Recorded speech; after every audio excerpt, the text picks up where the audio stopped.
para sahabat radhiyallahu anhum berdakwah dalam peperangan ketika mereka berada di bawah kepimpinan Sayyidina Salamah bin Qais Al-Asy'a'i radhiyallahu anhu. Maksudnya beliau jadi ketua perang, ketua tentera. Jadi para sahabat radhiyallahu anhu sampaikan dakwah ketika dalam perang.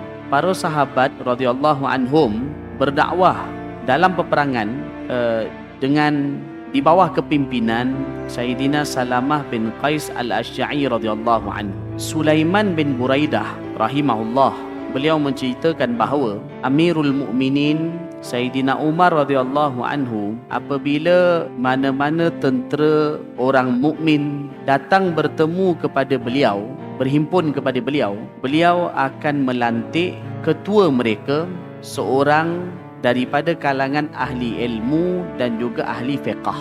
Maksudnya kalau beliau nak lantik ketua tentera, beliau lantik orang alim dan juga yang tahu hukum hakam fiqh.